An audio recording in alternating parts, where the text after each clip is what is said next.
Salut tout le monde, j'espère que vous allez bien. On se retrouve aujourd'hui pour la vidéo mensuelle des favoris et des flops. Je vais donc vous dire les produits qui m'ont déçu sur ce mois de septembre et les produits que j'ai vraiment adoré utiliser.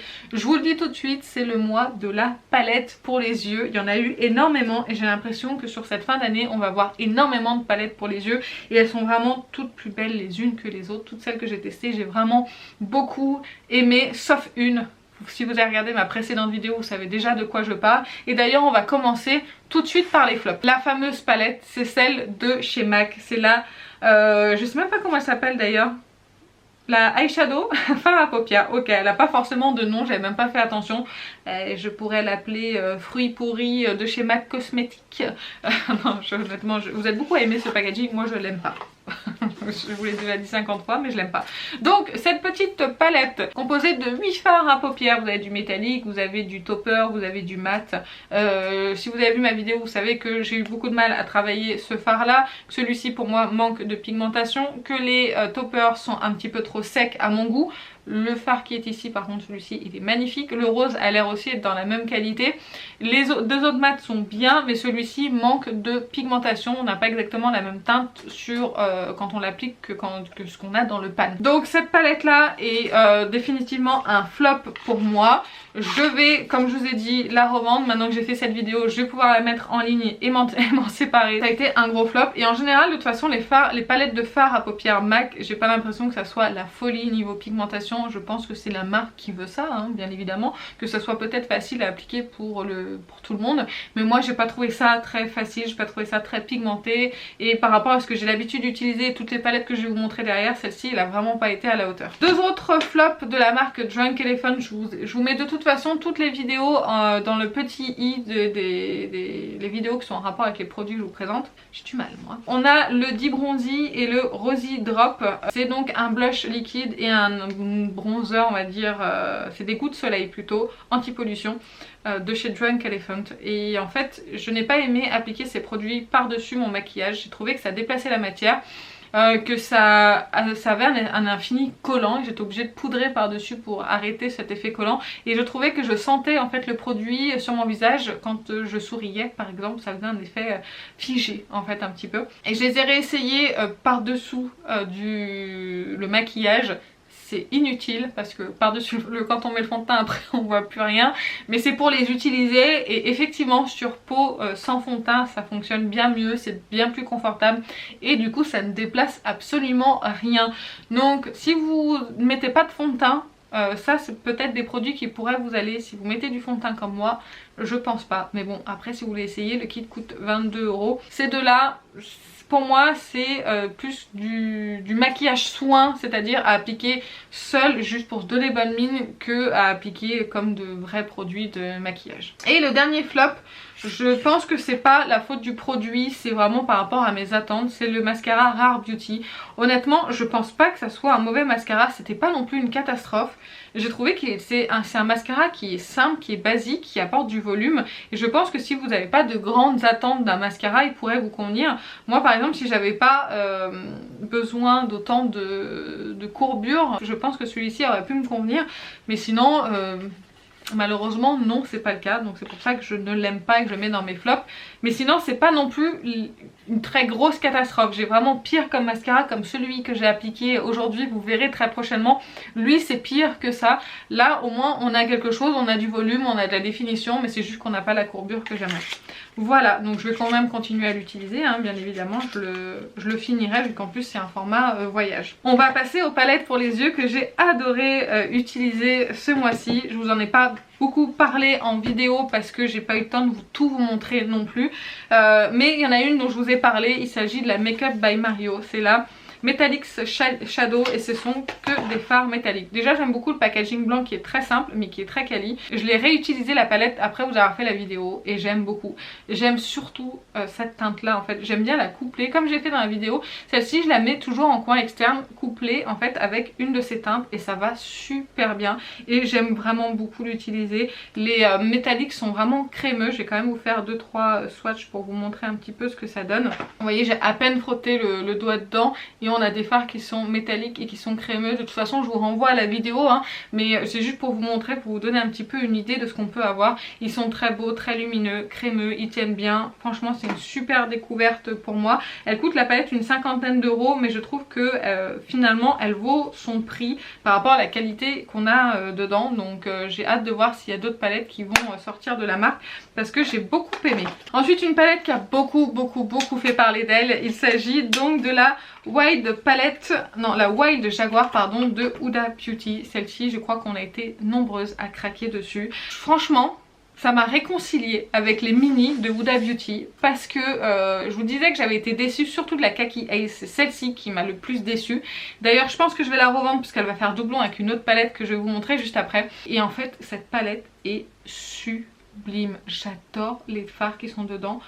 En dehors de celui-ci, pour moi, qui n'est pas du tout pigmenté et on a beau chauffer la matière, etc., on n'a pas grand chose qui se prélève. Vous voyez, si je vous fais un swatch, c'est pas uniforme, c'est pas opaque, il n'y a presque pas de couleur par rapport... Alors si je vous fais le swatch de celui-ci, non. Alors là celui-ci ça n'a strictement rien à voir au niveau de la pigmentation. Vous verrez pas la différence d'où vous êtes, mais croyez-moi. C'est le seul fard vraiment de la palette qui pose souci. Sinon tous les autres sont super beaux. Là vous avez un topper violet duochrome. Je l'ai porté tout seul avec un trait de liner. C'était sublime. Et toutes les autres teintes vont très bien. Les mats sont très beaux. Le noir est très pigmenté. C'est un très joli noir. Le doré est super beau. Mais vraiment mention spéciale aux 3 teintes qui sont ici. Celle-ci, celle-ci et celle-ci. Sublime teinte, sublime fard à paupières de très bonne qualité. Assez crémeux, métallique, qui se voit bien. Qui sont pas chuteux. Comme on les aime. Enfin honnêtement je trouve que cette palette est très bien réussie. Il manquerait juste voilà que ce fard là soit un petit peu plus pigmenté, parce qu'il aurait pu vraiment être très beau. Mais honnêtement je suis très contente de mon achat et ça me réconcilie un petit peu avec les mini de Huda Beauty. Une autre palette pour les yeux que j'ai adoré, il s'agit de la NARS Climax que j'ai acheté le jour de sa sortie. Parce que quand j'ai vu la Color Story je me suis dit elle est pour moi. Elle est pour moi cette palette, je la trouve mais tellement belle, elle est sublime. La Color Story est magnifique et je vous dis qu'elle fait doublon avec la Kaki Ace parce que vous avez du kaki, du bordeaux dedans et du neutre. Un peu ce qu'on retrouve dans la Kaki Ace mais de bien meilleure qualité. Déjà au niveau du packaging je trouve que le rouge comme ça avec marqué NARS, je trouve ça vraiment très beau. C'est les packaging NARS, ils sont vraiment de bonne qualité et on est sur du plastique comme ça assez rigide avec un miroir. Et vous avez donc 9 teintes dedans. Vous avez 1, 2, 3, 4, 5 teintes lumineuses et 4 mat. Le mat kaki est super beau, le bordeaux aussi. Le bleu ici, il est bleu gris on va dire, il est super beau. Le kaki, alors ça je vais vous faire un swatch du kaki parce qu'il est sublime. Je vais faire les swatchs du bleu et du kaki. Le crémeux en fait des fards, le métallique des fards, c'est vraiment sublime, j'aime beaucoup. Et c'est de bonne qualité et de tout ce que j'ai pu voir en fait sur les réseaux, cette palette fait vraiment l'unanimité pour le moment. Les gens l'aiment. Donc je suis très contente de mon choix. Si vous hésitiez, pour moi foncez, c'est une très bonne palette. Je trouve que NARS commence à être bon sur les palettes pour les yeux. La dernière que j'avais achetée c'était la Summer Solstice, elle était vraiment très bonne. Celle-ci elle l'est aussi tout autant, mais en plus avec une Color Story que je trouve qui est très bien choisie pour l'automne. C'est vraiment magnifique. Et je vous dis, les fards mais sont vraiment très beaux, très opaques, crémeux.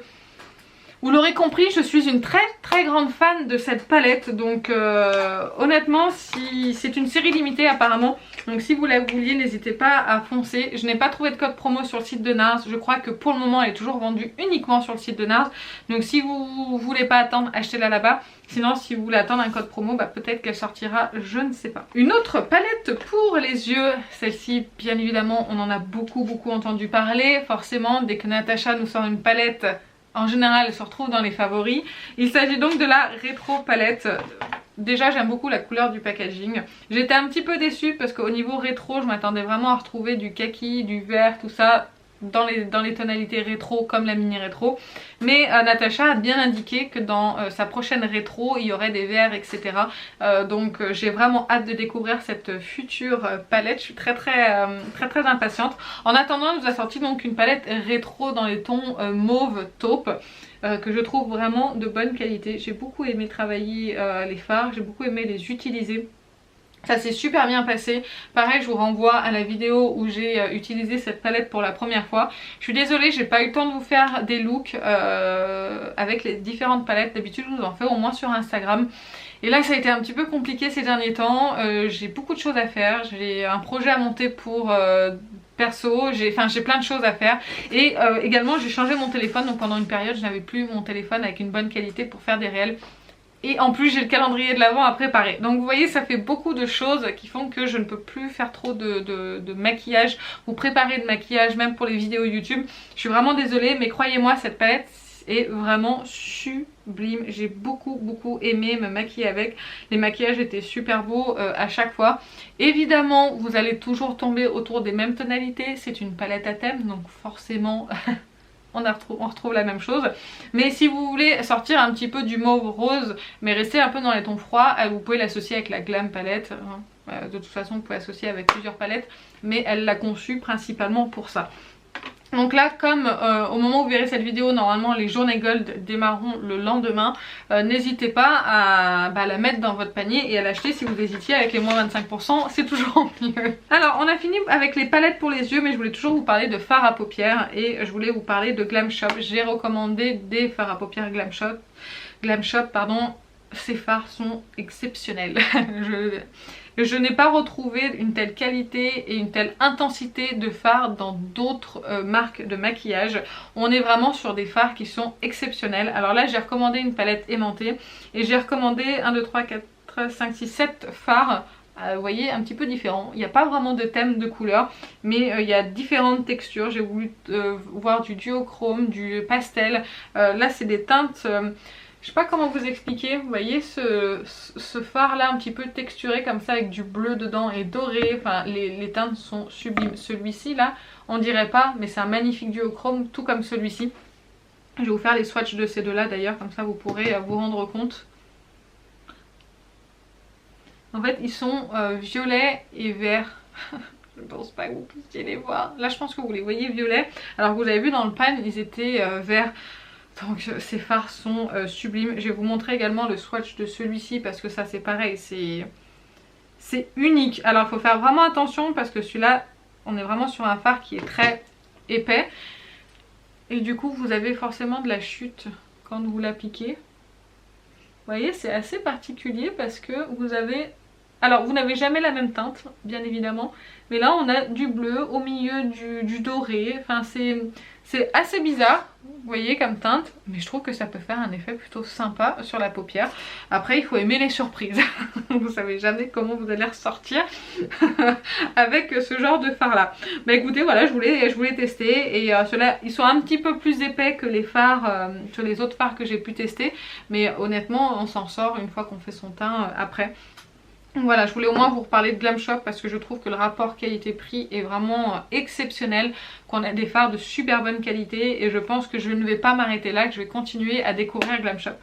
Je pense qu'il faudrait que je teste un petit peu les autres produits de la marque parce que c'est vrai que je n'utilise que les fards à paupières, mais la marque a plein d'autres choses. Il y a des fonds de teint, des produits pour le teint, vous avez aussi des pinceaux. Enfin voilà, il faudrait que j'élargisse un petit peu mon champ de test de cette marque. Finir avec Charlotte Tilbury et après la vidéo on sera terminé. J'avais pas énormément de favoris ce mois-ci, mais je me suis dit que c'était quand même déjà pas mal, surtout avec toutes les palettes que j'avais à vous présenter. Là on va continuer avec une palette, mais avec une palette pour le teint. Il s'agit de la Nude Gasm Face Palette, donc de Charlotte Tilbury. C'est sa dernière palette pour le teint qu'elle a sortie, que je trouve déjà de packaging vraiment très joli. Même à regarder comme ça, c'est super beau. D'ailleurs je vous renvoie à la vidéo que j'ai faite sur en application avec cette palette et je vous ai donné mon avis tout de suite parce que des produits teints comme ça on peut se faire un avis très rapidement. J'ai d'ailleurs réappliqué aujourd'hui les produits contour et l'highlighter. Donc vraiment c'est une palette qui fait tout. Alors là vous avez un highlighter, ici il parle aussi d'un espèce d'highlighter mais moi il est trop rose donc j'utilise en blush. Et ça fonctionne très bien. Après il faut aimer les blushs très lumineux aussi. Là vous avez donc un produit contour un peu plus foncé et là un produit contour un petit peu plus clair. Moi honnêtement je mélange les deux parce que je fais pas vraiment de contour. Je préfère un peu réchauffer mon teint et le sculpter en même temps.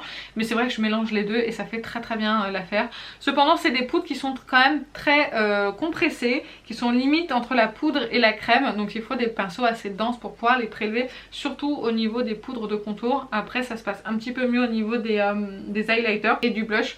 Je vais vous faire des petits swatchs rapides. J'ai oublié de prendre de quoi me nettoyer en fait les doigts, donc du coup j'en ai de partout. Donc je vais au moins vous montrer les produits lumineux parce que les produits contours je vous ai déjà fait des swatchs et c'est pas non plus, on les voit pas non plus très bien. Donc je sais pas si vous voyez bien, ici vous avez l'highlighter, ici vous voyez ça peut être qu'un blush sur moi. C'est bien trop rose pour être un highlighter. Donc cette palette coûte 75 €, elle a quand même un coût. Moi je l'ai eu à moins 30% sur le site Fil Unique, vraiment guettez Fil Unique. Des fois ils ont des super promos et ça vaut vraiment le coup, surtout sur les produits de marque exclue. Donc je suis très contente d'avoir pu l'acheter à moindre coût. Et du coup j'en ai profité pour acheter deux rouges à lèvres. Donc j'ai pris les deux teintes sur 4 des rouges à lèvres qu'elle a sorti de la même collection. Donc ce sont les Super Nude. Donc vous voyez c'est le même packaging. J'ai pris la teinte Super Fabulous et Catwalking. Je m'améliore en anglais, je vous le dis moi. Je vais vous faire les swatchs. Alors ce sont, si je vous dis pas de bêtises, tous les deux des... Oui, ce sont tous les deux des Matte Révolution. Donc ce sont des mats très confortables de Charlotte Tilbury qui sont très fins sur les lèvres, qui sont absolument magnifiques. Je suis super fan. En plus j'ai découvert mon nude parfait pour ma carnation. Je suis vraiment hyper contente. Donc là vous avez le Catwalking, ici le Super Fabulous. Donc vraiment de super nude, vraiment magnifique sur les lèvres. Ça vous marque, bah là aujourd'hui je porte le Catwalking, si ça peut vous donner une idée sur moi. C'est vraiment de très beaux rouges à lèvres, je les aime vraiment beaucoup. Les deux autres teintes de la collection m'attirent un petit peu moins. Vous avez un qui ressemble je pense à Pillow Talk et un autre qui est peut-être un petit peu trop clair pour ma carnation au niveau des nudes. Donc c'est pour ça que j'ai craqué pour ces deux là. Et je ne regrette absolument pas, j'adore les textures Charlotte Tilbury de ces produits en général. C'est très élégant, c'est très fin. C'est très joli, donc vraiment j'aime beaucoup. Et si vous avez le budget de vous acheter ces rouges à lèvres, moi je vous les recommande à 2000%. Et bah écoutez, on en a fini avec cette vidéo. J'espère que ça vous a plu. Si c'est le cas, n'hésitez pas à la liker et à vous abonner, ça me ferait très plaisir. Également, n'hésitez pas à me dire vos produits favoris et vos flops du mois. Dites-moi tout ça en commentaire, ça m'intéresse. Et bah écoutez, sur ce, je vais vous laisser. Je vous fais plein d'énormes bisous et je vous dis à très bientôt. Salut!